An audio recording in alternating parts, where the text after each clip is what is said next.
Une vague d'effroi s'étend sur la France depuis que Gaspard Ulliel est mort des suites d'un accident de ski, le 19 janvier 2022. Une enquête a été ouverte pour comprendre les circonstances de sa mort.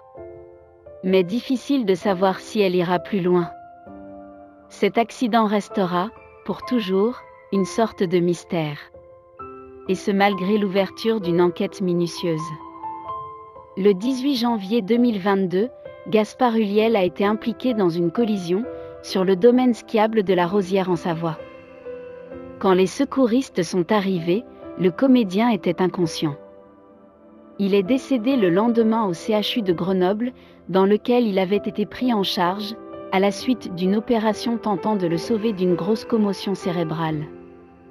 Et si les circonstances de cet accident, survenu à la croisée de deux pistes bleues, sont un peu plus claires, il est toujours compliqué de savoir ce qui a provoqué la mort de l'acteur.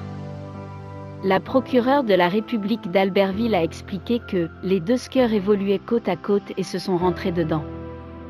Pour le moment, il est difficile de dire si c'est le choc ou la chute qui a entraîné la mort de Monsieur Ulliel, précise-t-elle. Cet accident est très triste mais les circonstances sont assez simples, il n'y a pas de complexité particulière. On apprend également, dans les colonnes du journal quotidien, qu'aucune responsabilité ne serait engagée, que ce soit du côté de la victime ou de celui du skieur impliqué.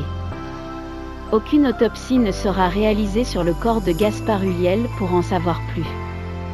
En rendant son dernier souffle, Gaspard Ulliel a laissé derrière lui Orso, son fils de 5 ans, et sa compagne Gaëlle Pietri. Sa mort a entraîné une vague d'hommages et de soutien, notamment dans le monde du 7e art, dans lequel il avait de nombreux collègues et amis.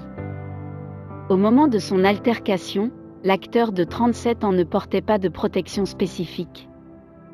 Contrairement à l'autre personne impliquée dans l'accident, un skieur lituanien qui a été pris en charge psychologiquement. Si Monsieur Ulliel avait porté un casque, est-ce que ça lui aurait sauvé la vie ?